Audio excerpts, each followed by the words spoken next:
All right, welcome out to another episode of the Gridiron 64 podcast. This will be episode number 60. And of course, it's Monday evening. So that means we're going to recap week number 4 of the GI 64 schedule. And then we're going to take a little break and then we're going to preview week number 5 on the screen. I got one of my partners here, Big T, Tony Pena. T, how you doing this evening? Oh, I'm doing good, man. I'm doing good. All right, let's get ready to talk some football. And TJ Riddle, McGriddle Riddell, unable to join us, but he'll probably come on Wednesday. I believe he'll do a little video. I'm not sure, but he usually does a little video and he'll do your picks. So tune into that. I think that's what he's going to do middle of this week. So T, some great games. It was really tough. Right, I was in Orange Grove for this game with Rockport versus Orange Grove, and there was a lot of lightning around. There was some delays, right? So they played a few snaps, and then there was 30-minute delay. They came back out, another delay. I didn't get home till 1:30 in the morning, so it was a lot of delay. But they did finish the game. I know some games around the area were postponed. I think we've got two that were postponed. Our game of the week in week 4 was the Cuero Gobblers. They were traveling to Calallen to play the Wildcats. TJ was out there for that game. I thought it was going to be a great, great game. I know last year I was hyped up and Calallen beat Cuero in Calallen, but I think when the game was called due to the weather, I think Cuero was winning. I don't remember 24-14, 21-14, something like that was the score. But I think it ended no contest. There was some talk about who won, who didn't, but they didn't finish the game. But those two teams were great. I think it's kind of sad, T, that the game didn't finish, right? Because I'm one person that wanted to see. I thought Cuero could win that game. But any thoughts before we move on to the second one? I know they didn't finish, but did you have any thoughts on that game? Yeah, I was watching, I was going between both streams between the Rockport and the Orange Grove game and the Calallen and Cuero game. And man, it was a good game. Cuero was making some early stops and they looked like had the game continued on like they were probably gonna get the win. I can't say that for sure because we've seen Calallen with their backs up against the wall before and come back and win a game. But I did have Calallen slotted to win the game had they finished. But Cuero looked like they were in a good pace if they kept it up to win that game. It was a good game. It was a very good game of the week. Very man, take that weather out of the equation, and I would love to see this game again if they let them. I know it would have been a great one, and every now and then we get one or two games, at least one game right out of the season. There's always one that's like this, rain, and it'll postpone some games. Like I said, we were around. The lightning was around the stadium. I mean, it started just drizzling over there in Orange Grove, kind of heavy toward the very end of the game, but there was just some lightning around. But definitely you got to take precautions, right? So we were able to finish our game. So the Cuero and Cal Allen game wasn't finished. I don't know if they'll play next year. We'll have to wait and see till the schedules come out. But definitely our game of the week did not finish due to the weather. Now, T, we'll go to game 2. You had the Sinton Pirates traveling to Edna to play the Cowboys. You know, Sinton, we've talked about them. We've had Coach Troutman on the GI 64 podcast, and this is a young quarterback that was hurt last year, right? But in talking to Coach Troutman, it's a quarterback that is going to gradually, I think, get better as the season progresses, right? And I can see that from what Coach Troutman was saying. But Edna's tough. They coming out of that referral game and then they lost it by a point. A conversion, I think, is what it was. So, I think I picked Edna over Sinton, but another game that was postponed due to the weather, I believe. Or do you know anything different? Because what I read up was that the game did not finish. Is that true? Yeah, yeah, So that that's true. was that was another game that would have been good, but the weather messed that up. So now we'll go to game 3, and then another good one to you because you had the Mm. Calhoun Sandcrabs taking on the Yoakum Bulldogs, traveling to Yoakum. Yoakum, a really good football team. To me, T, this was going to tell me where Calhoun stood, right? They were going to play a really good team. I know that Calhoun is better than they were last year, but this was going to tell me a lot. Would they get blown out or are they for real? Well, they took the loss, T. 20-19, but a hell of a game that Calhoun played against a really good Yoakum team. So I think you go in there, yeah, you took the loss, but you got to be feeling good about yourself. I think if you're the coach, because it tells you where your team is going and they're getting better. Your thoughts on that game? Yeah, so the game ended up let's see, it was a 1 point win for Yoakum. Man, the game was this was another possible could have been game of the week. But we know how good Yoakum was. I mean, they had a really good matchup against Cuero, I think, in week 1 or 2. So Yoakum's a really good ball club. So for Port Lavaca to travel over there and lose by 1, it doesn't still to me doesn't take away what I think about Calhoun this season. I think Calhoun's going to have a great season, better than they have the last 2 years for sure. And Yoakum being able to beat a bigger school like that, I mean, it says a lot about the kind of season that they're going to have. This game started out with Yoakum on top, and they Calhoun ends up tying it at the half, and then Yoakum comes out in the third quarter, scores 7, and Port Lavaca's not able to score uh, till the fourth quarter, and they only put 6 in. So that's what gave the Yoakum the 1 point win. But it was a very, very intense game. I'm not sure if there was delays. I know sometimes I remember being a high school athlete when you have those delays, you're all warm and you're and you're going and you have that 30 minutes or 45 minutes, then your body just gets cold. It's hard to come back out and just start going again. So that always plays a factor, but great game overall. And T, I'm looking at the stats here, T, and I can't find it. I had them, but I know what I saw from Port Lavaca, they have about Mhm. 4 running backs, right? Like Yeah. they got over 100 yards, obviously, just Hmm. within 2 runners, but they don't just run one guy, right? They spread that ball in that run. So you've got four quality runners that defense just really, so they don't really get tired. I mean, I don't know if they all play, but they're fresh. And so this Yeah. offense that Coach Whitaker's running out there, he's got 4 backs, man, and they're doing the job. So it's like when you pass the ball and you spread it around, right? Everybody gets the love. Well, everybody's getting the love here with their running back. So not sure on their classification, but I think that's in some ways a win for Port Lavaca, even though we didn't get the win, right? I mean, that there's a lot of positive that I think Coach Whitaker is going to be able to take out of this, getting into possibly one more game, and then the district starts. And remember, their district is going to be tough because you got Port Lavaca, you got an undefeated Beeville team right now that's looking really, really good and tough. You got a Lavernia team that's looking tough. So I think when you look at that district, right, the top 3 teams to me right now has got to be Port Lavaca, Lavernia, and Beeville. So they're going to battle it out. So man, and that district is going to be good. And for me or for us, right, we know that district pretty good. So we're going to be right in the Yeah. mix watching all of these teams. So it's going to be very interesting. But man, hell of a game. And I have Well, to say, T, there was a lot of good games this week. Yes, sir. I was gonna say I do have those stats, and you asked about classification. So they actually had 4 guys carrying the ball. One of the quarterback. I mean, one of them was the quarterback. He made 5. Uh, 3 of them that ran the ball, including the guy, the Derek Salinas, who had the most yards. He rushed for 92 on 5 carries. 2 of them are sophomores. One of them's a junior, and then the senior rushed 81 for with 16 carries. So they ended up with 177 yards on the ground, but Yoakum rushed 2, 4, 6, 8 guys for a total of 230 yards. So the battle on the ground was won by Yoakum, and most of their carriers were seniors. So uh and let's see, passing, of course we already know Port Lavaca doesn't pass. They pass for 50%, 4 out of 8 for 81 yards, and then Yoakum on the flip side, 13 for 18, 72% for 195 yards. So the difference was on the ground. The difference was in the air. Yoakum beat them both ways.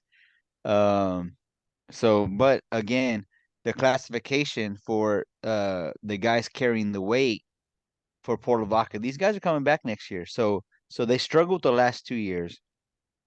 And last year I remember talking about how young of a team they are.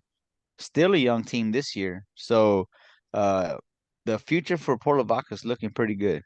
Yeah, is Campos the quarterback or the running back? For Port Lavaca, Yes.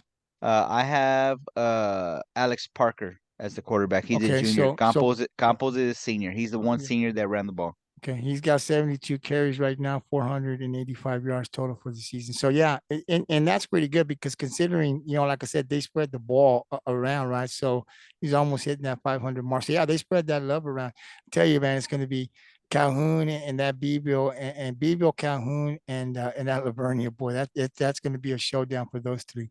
See which one wins the district title. Now we'll go to game 4 in our a recap here, and you have the Gregory-Portland Wildcats traveling to Boerne to take on the Greyhounds. I wanted to see this game, T, because I felt like there's going to be a showdown at the end of the regular season, right, between Gregory-Portland and Flower Bluff, and it's always come down to these two to who's going to win the district. Now we saw Flower Bluff beat Boerne in week 1. Now they lost that quarterback, right? Their quarterback. So, but Flower Bluff got the win.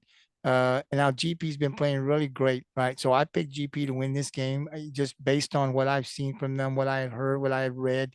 The offense has been clicking. That defense is really legit, right? They beat Calallen. Although I think Calallen's kind of having a down year. They'll probably get better, but it's not the Calallen to me of past years, right? They because they just don't seem that way like they usually Hmm. do for me. So still a very good team, but not a dominant team that I've seen in the past. But Gregory-Portland takes the big loss, T 50-22, which was really shocking when I saw it because I'm not sure what happened. But now I'm not so sure I picked Gregory-Portland. I mean, I was just one game, but Hmm. this Flower Bluff thing becomes very interesting to me. So your thoughts on this game? Gregory-Portland just really getting beat. That defense that we talk about from Portland, and we say this is the defense, gave up 50 points. And I think that Boerne, I don't think that quarterback is back for Boerne. Do you know if he is? Are they still playing that freshman? He's not, and it looks like it's his brother because he has the same last name. And so about the game, okay, so I could tell you on paper what it looks like. It looks like Dooms had a really good night. He passed for 66% with 225 yards, 2 TDs, but he threw 2 interceptions. On the flip side, Bernie's freshman quarterback, and I don't know if it's his brother. I'm just gonna call him his brother for now. Hank Hendricks, the freshman, he threw for 77%, 17 to 23 for 269 yards and 5 touchdowns against Gregory-Portland. 5 touchdowns. So then we go to rushing. So this is where the problem rose for Gregory-Portland. They had 2 guys with negative yardage running the ball. They only rush with four guys carrying the ball for 78 yards on 29 carries. 78 yards. On the other hand, Boerne rushed 4 guys, 38 attempts for 200 yards. So that's where the difference is right there. They threw the 2 picks. They couldn't get nothing going on the ground. And Boerne almost 300 in the air and over 200 on the ground. I mean, it's hard to beat a team like that. And I'll tell you that I picked GP to win this game. I don't know if we all did. I got TJ. Did you pick GP? I did pick Gregory-Portland, yes, sir. I Yeah. did. So I picked GP, and the reason I picked GP is because Flower Bluff already beat Boerne. You know what I mean? Uh, and Calallen beat Flower Bluff. Well, like we talked about in week 1, GP beat Calallen. So I said, okay, Boerne's gonna come down here and lose to another team from South Texas, and that didn't happen. Boerne answered back big time. I tell you what, that freshman quarterback might have a starting spot next year because Hudson, the kid that got hurt, uh, he's only a junior. So you got both of these guys coming back. It's to Boerne next season. So So that's what did he that's say? just scary. So if they're little brother say, "Move away, big bro, I'm coming through," right? I mean, I don't know, right? But it's just, you know what? What's impressive to me is the freshman quarterback. I mean, he's a freshman. I mean, T, when I see when when I when I hear freshman kids quarterbacking, or and we've seen freshmen, at a state game in Dallas, right? We've heard of that. It's always mind-boggling to me because I'm like, okay, you were playing eighth grade ball last year. Like you were playing, it was slow and you throw, I mean, the game was slow. And now this freshman now is jumping up here and you're playing against guys that are 3, maybe 4 years older than you. And look what you're doing. I mean, that's just amazing to me. And so, yeah, listen, Bernie's not out of it by any means. I think this quarterback's going to get more comfortable in his offense. I don't know if their quarterback is out for the season or what. I think I heard that he was out for the season, but wow, this is a big win for Bernie to me because this says a lot. You beat a really good GP team and you scored 50 points on a damn good defense, right? So if you're Coach Davis, it's just one loss. No big deal. Don't make a big deal about it. That's for us to do, right? I mean, they're still a very good team. They just have to bounce back next week. But I definitely did not see GP giving up 50 points to a Bernie team that lost to Flower Bluff, and then they beat Pleasanton, and I knew they were going to do that. And then they beat another team. I'm not sure who it was. It's kind of close, but they haven't been really dominant, Hmm. Bernie, to play where you could say, hey, look, I mean, this team is unstoppable. So for them to come in and beat Portland like this, you're really going to open up some eyebrows for Bernie Greyhounds. And I mean, they're in it. They're always deep in the playoffs, and it looks like they ain't going nowhere now. The Yeah. next game on the recap of the 64 game 5, the Beeville Trojans traveling to Somerset to play the Bulldogs. So it's another good one. Another could have potentially been game of the week, right, for us. Beeville undefeated, looking really good, playing some tough competition. That's the thing with Sosa out there. He's playing, they're not playing easy teams, they're playing tough teams every week. And they're coming up with the wins, and this team's only going to get better. Somerset really, really good. I think someone said pass versus run, right? Sosa runs a slot T. I think Somerset likes to pass. Beeville gets the win, a close win, 24-21. Your thoughts, T? Yeah.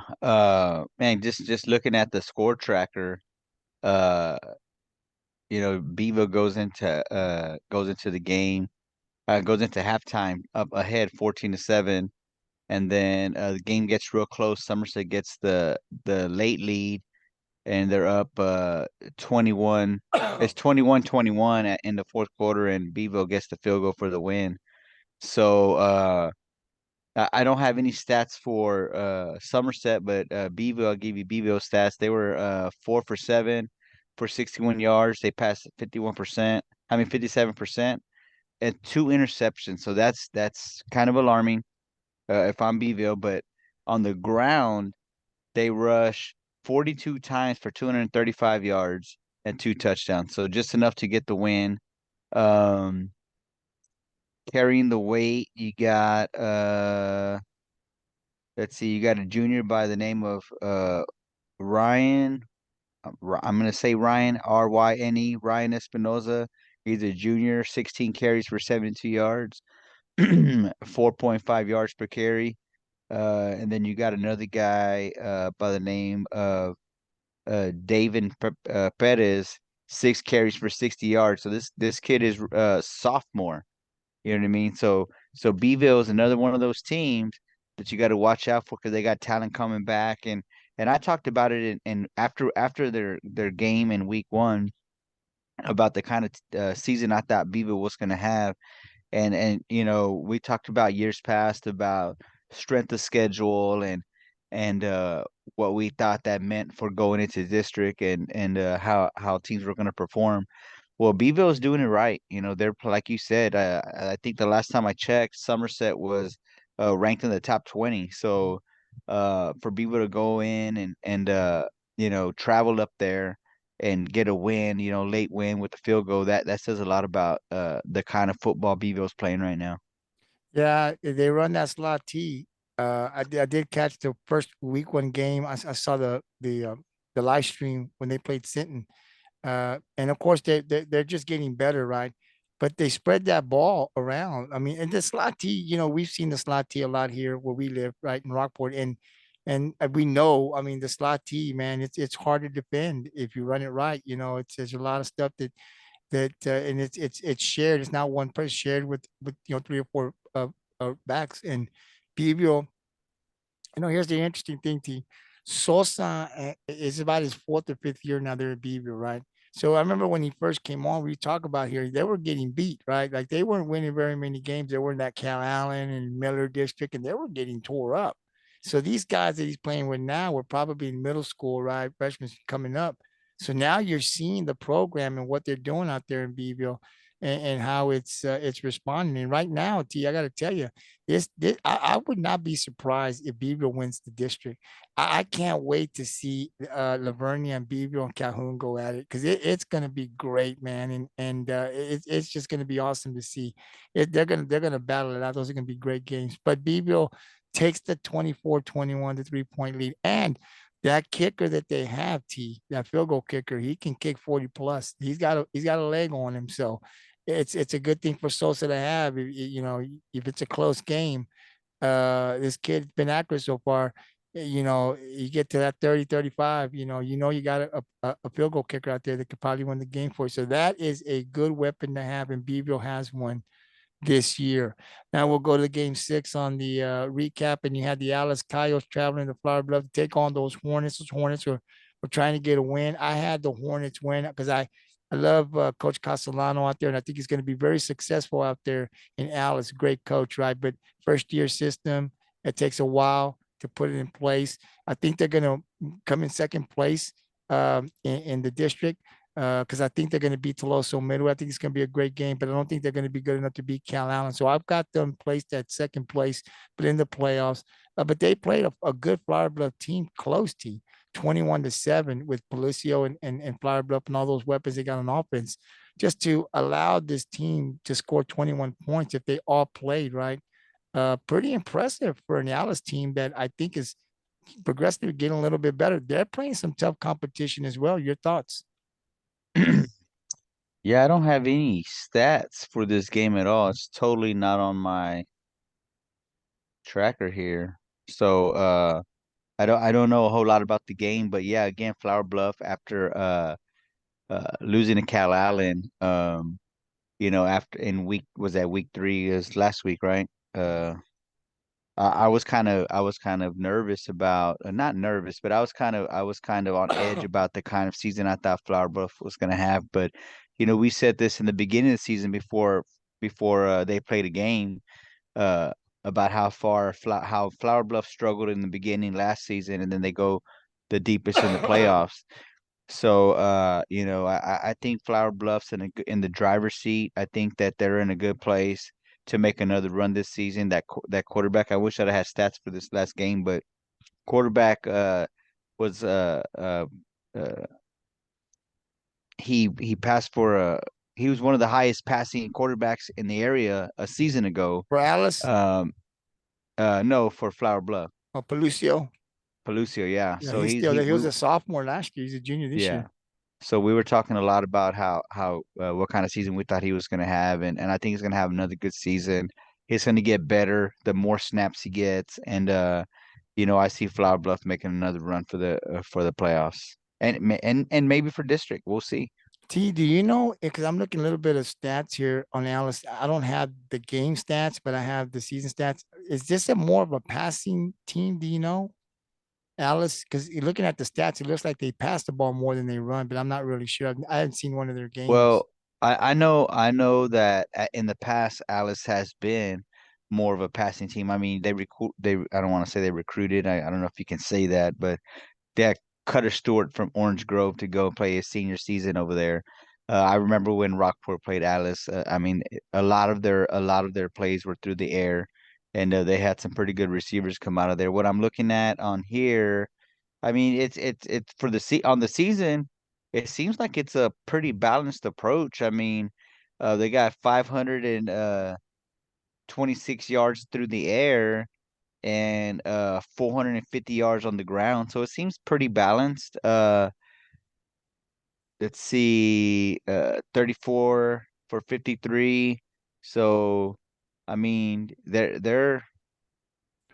they're it looks it's like pretty balanced to yeah, me. I'm watching it too. It looks like I'm looking at it here. It looks like Gonzalez, the senior, has 46 carries, 217 yards. Kind Hmm. of is the guy. Everybody else kind of got a little. I think the closest one It's to the quarterback. Gonzalez is Cruz, the The sophomore. quarterback. Yeah, he's a quarterback. He's sophomore. Yeah, he's got 21 carries, 135 yards. So yeah, you're right. It's pretty much balanced. It's not much more passing than running. But I got to tell you, T, I think that what's going to happen here is, and look, Castellano brought Coach Cox from Refugio out there, so that offense is going to be explosive at some point, right? We're not seeing it this year because of the way they run, and when you look back and and we know because when Castellano was in Taft, Acosta was young, so they worked with him, and we saw the results of what he did under Castellano. So as this quarterback, if this sophomore quarterback, right, this team's going to get explosive at some point because they're not they're looking at Castellano and looking at the way Cox ran in Refugio, it's explosive. We scored touchdowns, so that's what Hmm. had me impressed when Castellano went over there, and then he got Cox from Refugio, Coach Cox, right? Is you're going to see, I think, this offense. They're going to become explosive at some point. They're going to score a lot of points, which makes it very interesting because if they're in that same district next year with Calallen for the next 2 years, you definitely want to see that matchup, right? So, yeah, absolutely. We'll see what happens. But of course, Flower Bluff gets the win 21-7. And it's a great win by Flower Bluff to get another win as they're going to have a showdown with GP uh, last game of the district. So now we're going to go to game 7. That's the Jasper Bulldogs, two teams that are not from our area. The Jasper Bulldogs taking on the Franklin Lions. I think I took Franklin in this game. It was kind of close. Franklin gets the win, but 29-14. So Jasper hanging in there, but the Franklin Lions, a team that pretty much we see in Dallas, or they get a deep playoff run. Doesn't look like much is going to change. What was your thoughts on this game? Yeah. So, Franklin is back-to-back state champions. But Jasper's a classification higher. Jasper's 4A, Franklin's 3A, and Jasper's usually in the top 10 or at least the top 15 in 4A. Uh, and so this Franklin Franklin does the same thing. They play tougher teams, usually classification above them, and that's what gets them ready for those state runs. So I knew this wasn't going to be a game that Franklin was going to be able to blow another team out in. But for Franklin to take the win by 2 touchdowns, that's pretty impressive. I thought this game would be decided by fewer points, but I did pick Franklin to win because Franklin, like I said, the last 2 seasons have just been, just showing up on the map. At least in our eyes, from what as we started branching out and going further into these talking about these other teams in Texas, Franklin's really been popping up there in the last 2 years, especially for making those state playoff runs. So it's a game I thought Franklin could win, but Jasper, not an easy team to contend with by any means. Yeah, and then we'll go to game 8 of our recap. You had the Albany Lions taking on the Hawley Bearcats. Hawley Bearcats coming off last year's state championship. They beat Refugio, right? But looking at that team and what they were coming back, wasn't gonna quite be the team that they were last year, right? Still a good team, but they lost some players. So we were kind of hesitant. Can this team get back into back to Dallas in a state title game? That's still to be determined. But when we looked at this game, Albany, I think they are also a real good team. And we heard TJ talking about, he was pretty hyped up about Albany, right? Saying, that, look, this team beat Mart. I think that was a team to beat Mart last year, right? So he Yeah. was like, look, I'm telling you, man, Hawley's not the team that we saw last year against Refugio. So he came out and he said, man, Albany's going to win. I mean, he didn't hesitate at all, right? And I think we all three of us took Albany. And I'm glad we did, T, because Albany gets to win Hmm. 27-14. Mart's always the team, right, that's there. So if you can beat a team like Mart, you got to be good. Albany, real impressive. How good is Hawley? We don't really know, right? Hawley is the team that we put in our 47 team now. So Albany is not, but Hawley is. But T, your thoughts on this game? No surprise, obviously, because we all picked Albany to win. Yeah. Well, looking at the score tracker, it looks like it was a very, very intense first half. All of the points in this game were scored in the first and second quarter, and both teams blank each other in the second half. So Howley not being able to make a comeback, but Albany didn't score any more either in the second half. So this was an impressive second second half defensive stand by both teams. Albany not letting Howley catch up, and then Howley not letting Albany score anymore. Both of the teams it was very even going down the line. Uh, Albany ran 51 plays to Howley's 50. Albany 17 first downs, Howley 18. 6 penalties for Albany, 5 for Howley. Uh, you know, Albany has the ball for 18 minutes, Howley for 22. So it's pretty even when you talk about plays, time of possession, and penalties. Pretty even when you go down the line. Passing the ball, this is where Albany made the separation. Passing the ball was pretty even. Um, Albany's quarterback Chip Chambers, 12 for 24 for 216 yards, 3 TDs, but 3 interceptions. And then Howley's quarterback, Keegan Abels, 19 of 34 for 231 yards for 1 TD and 1 interception. So very, very defensive game. I love watching games like that. The game ended up being really close, and that would have been really a good game to be at. That's why we put it on our top 10 list. But this is where Albany separated themselves from Howley. Albany rushes the ball 26 times for 214 yards. That's 8 yards a carry. Uh, and they had one 100-yard run. And then Howley 27 attempts for only 109 yards. That's only 4 yards a carry. So that's where Albany separated themselves and was able to keep the ball out of Howley's hands from scoring. But like I said, both teams battled very well. They're both different classifications, but I think Albany's was number one in state, and I think Howley was number three. So it's a really, really good matchup, really good pick. Really like talking about this game. Definitely would have loved to have watched a game like that. No, and if you look at their season stats, T, Albany, I'm sorry, they rush, they run the ball, they run it down your throat, right? Because to the season stats, right, they have ran the ball 133 times, 1,044 yards, right? So they've got, I mean, the guy that leads that is Hill, who is a senior, 83 carries, 739 yards. But they run a couple of guys, so they just run it down your throats. What they do, and they do pass. They got like over 600 yards passing, but it seems like they're a real run-heavy team. And so you just talked about the stats and what they did in that game, right, with the run game. So going to be a tough team to beat, I think. T. I think you're going to see Albany deep in the playoffs. Hell, we might even see them in Dallas again.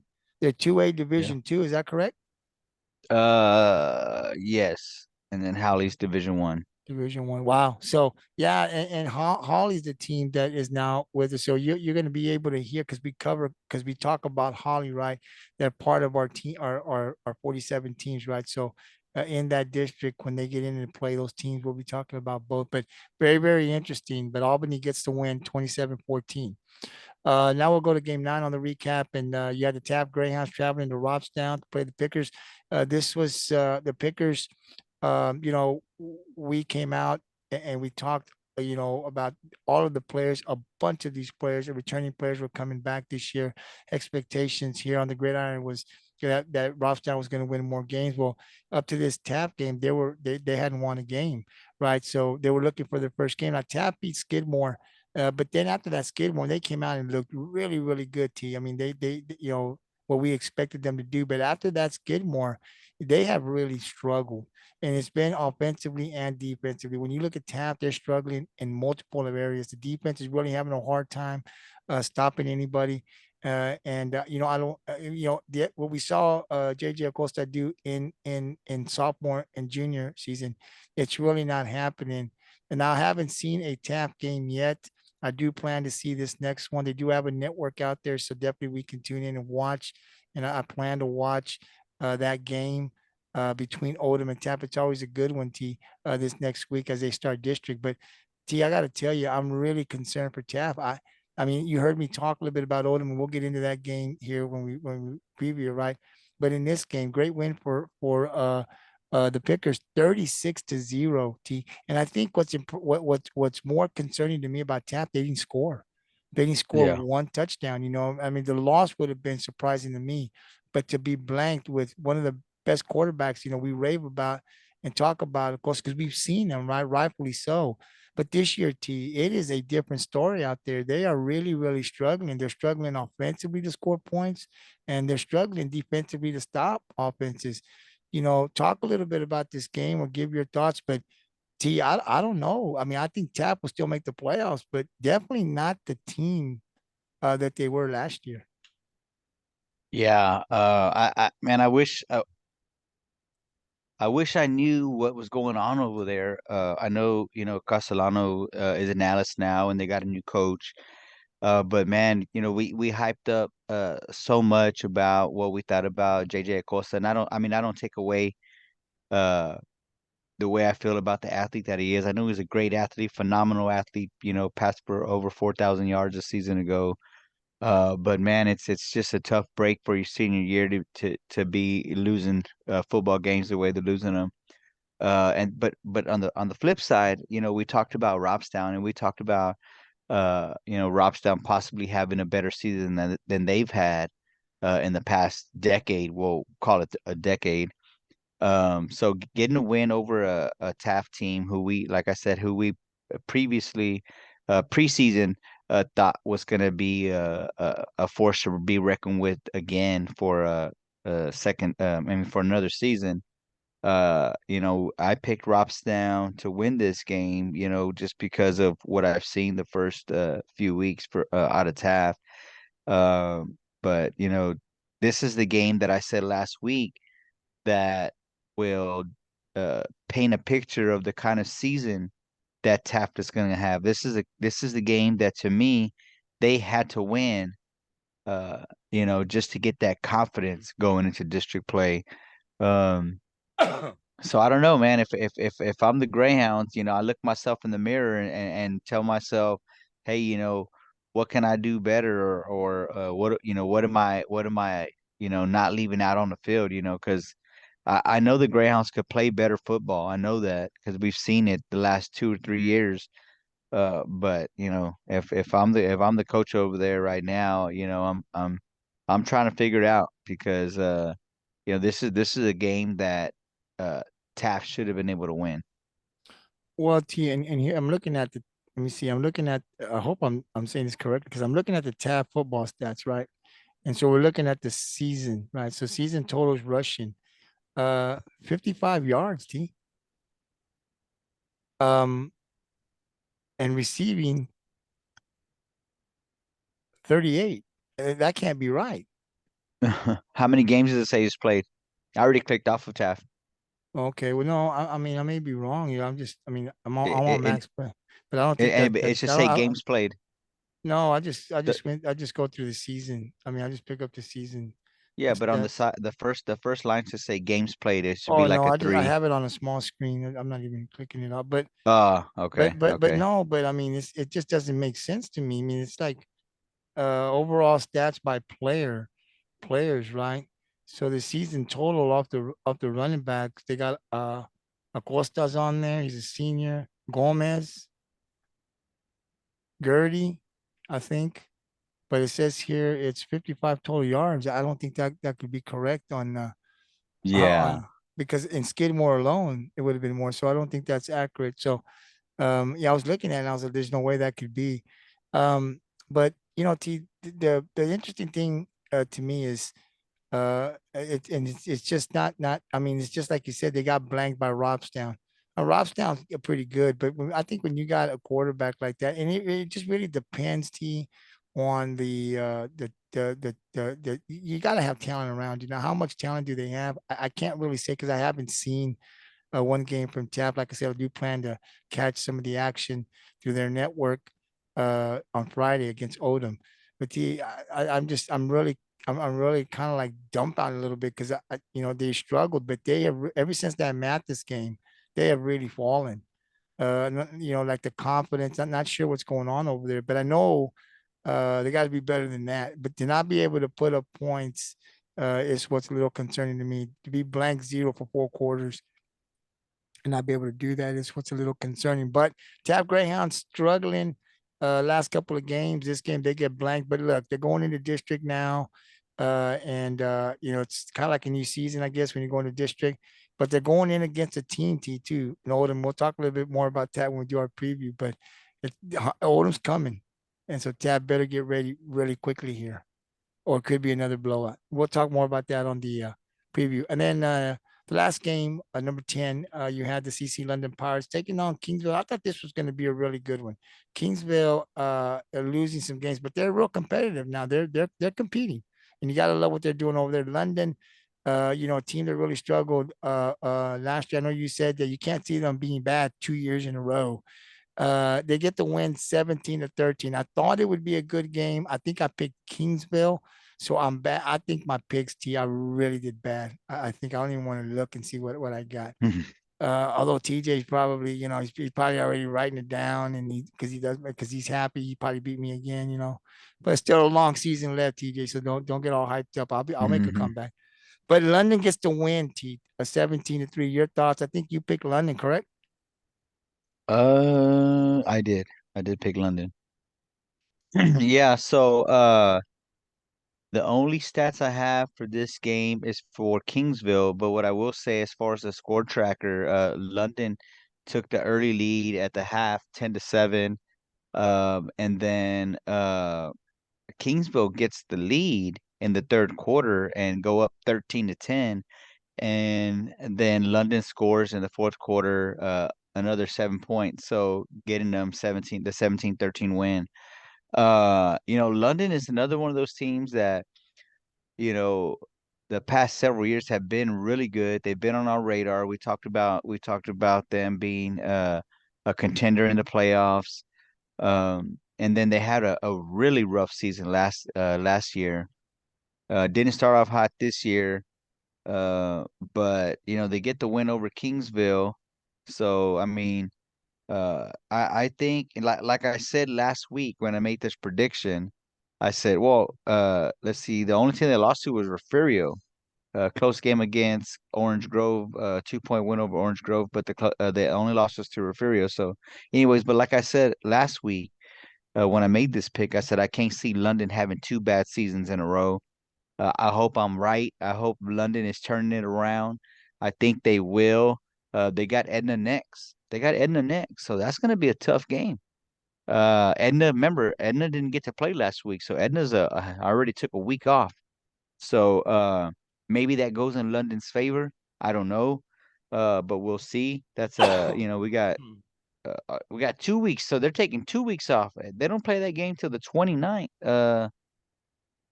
Or does London have a bye? Oh, I think London has a bye. Let me Yeah, they check might, that they out real might, they quick. might have a bye because I think they have a bye between the non-district and the district. I think they take a bye and then they go into the. So Edna didn't play last week. They play London on the 29th. So the last game that Edna played was against Refugio on September the 8th, and they don't have London until the 29th. Holy moly. It took off almost the whole month. Are you Because sure that's accurate? I'm looking at Edna. They played Refugio on the 8th. They were supposed to play Sinton Yeah, on the 15th. that game got canceled It got because of the canceled. weather. They have a bye week on the 22nd, Hmm. and then they play London on the 29th. Wow, wow, wow! That's gonna be a wow. It's gonna be wild. Yeah, because they So didn't play the sitting game, right? And then they had a bye. So no, in turn they've had two buys really because of the weather postponement and then the actual bye. Wow. yeah, We'll see if that, I don't think that's gonna hurt that team. That team they might come out a little rusted, but they'll get it going. That team is just too talented. but Wow. But that but London had, like I said, some impressive wins. They're scoring some points. I will say that Kingsville uh went neck and neck with them. So and Kingsville's a team that struggled over the past decade as well, a Mhm. team that has struggled. So to see these two teams battle it out, it says that hopefully London is turning it around because like I said, a season ago they struggled. This season they're doing better. And then Kingsville, who has struggled for a decade, going neck and neck with London. So I hope both these programs are on an upward swing and both of them have good seasons because I like to see that you know somewhat of a Cinderella story where you see a team who struggled for so long and comes back and does some special like even with Taft. Taft before 2 years ago went 0 and 10 several seasons, and then they go to the playoffs and then they win district. So I like seeing things like that. London didn't go through that, but they had a bad season. They're coming back and they're 3-1 now. And then Kingsville, who's struggled for a while, having a better season. So we'll see. We'll see what happens for both of them. They're 2-2 right now. So we'll And, see. We'll see what's in it for them. yeah, and T, I think I really do believe that Kingsville has hired their right coach, Yep. because Kingsville now there's some kids go to Santa Gertrudis, right? So that's another school, smaller school in their area. So they're really good at baseball. Some of those athletes go down there. I don't know how all that works out there, but Kingsville's still a pretty good sized community, right? They should have athletes out there all the time, and now you're seeing a coach, first year coach that's out there and he's putting things together. They're competing. And I got to look at their district, but if I remember correctly, last year I look at their district, I think it's very manageable for Kingsville could get in the playoffs this year. I really do think they can. I'm going to take a look at that over the weekend and look at their district for the next podcast. But I do believe if it's the same one from last year, same district, I think they got a shot to make the playoffs. I don't It's think that tough. district is too tough. We'll see what happens. But for London, you're right. Too many good athletes out there in London. They're not going to have 2 or 3 bad seasons. They may not have a great season, but they're going to come back and compete. And you're seeing that this year from the Pirates. So that'll conclude the 10 regular games that we have on our list that we do every week. But we do have 2 state games. So TJ Riddell picks one, Tony picks the other one. So we do have 2 now. I think that this one, the Celina Mine. was yours. So I'll let you go ahead and talk about that.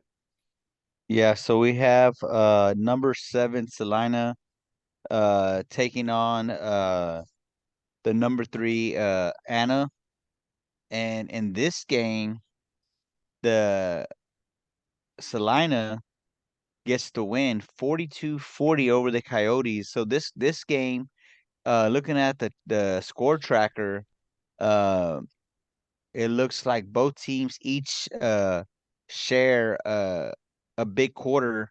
After the first quarter, it was 7-3 with Anna on top. Going into the second quarter, Anna has a big quarter, scores 16 points to Celina's 6, and then going into the third quarter at the half, it was that 23-9, and then going into the third quarter, Anna gets blanked and Celina scores 14 points.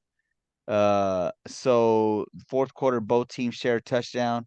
They go into overtime where Anna scores 10 and Celina was able to score 12, getting the win. So this was a very, very, very uh, good game, going back and forth. I believe Anna won this game last year because I remember talking about that. Anna won this game last year, the last time they played each other. But some of their stats, passing, the Anna sophomore quarterback Z Williams passed for 34 attempts. I mean, 34 out of 54 attempts, 34 completions out of 54 attempts for 343 yards, Mhm. 3 TDs, and 1 interception. So a sophomore quarterback, 343 yards, 3 touchdowns. That's pretty impressive. And a game of this caliber, that's very, very impressive. Passed for 63%, QBR of 91.8. And then on the other side, you got Celina who runs the ball more. Uh, their senior quarterback, Knox Porter, 6 catches out of 17 attempts for 123, 1 TD, had a QBR of 81.3. On the ground, Anna rushes 30 attempts for 118 yards and 1 TD, and then Celina 30 attempts for only 179 and 3 touchdowns. So this is one of those games where, I mean, if you look at if you look at it on paper, Anna should have won this game. On paper, Anna won the game of the stats. Anna wins that game. But at the end of the day, Celina did enough to be able to put this one away and take the win. So great game, a good battle, good matchup. Glad we put it on there. Yeah, good pick, T. I checked the stats. It's a man heck of a game. So good job in picking a good competitive game between these two because, like you said, it really. I was looking at the stats, but you've already mentioned the stats. But yeah, two great teams. I mean, 3-7, right? We're probably going to see these guys in the playoffs again, and maybe they'll get picked again. We'll see who they play, but you guys might pick them again somewhere down the road. So. Um,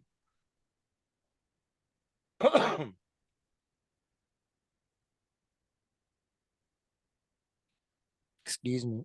So we have one more state game, T, and that is, and I'm going to leave that for DJ. He'll talk about that. He should be coming on Wednesday, so I don't want to. That's his game, so we'll let him break that down. So, give me just a second, T. I got a little bit of a cough.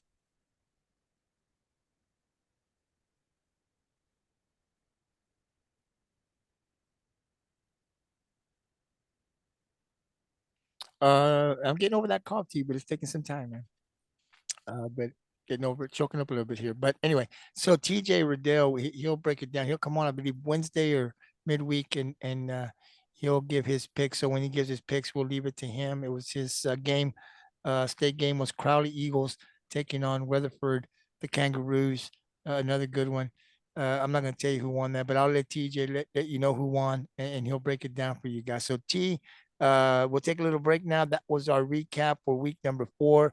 T and I will take a little 15-minute break, then we'll jump right back on, and we will preview week number 5. Got some good games on the schedule, and then the 2 state games, and we'll break down a preview T's state game, and then we'll have to make our picks also for the one that TJ got, but TJ can break that down when he comes on. So T, let's take a little 10-15-minute break. We'll come back on, and then we'll do the preview, man. All right. All right, brother.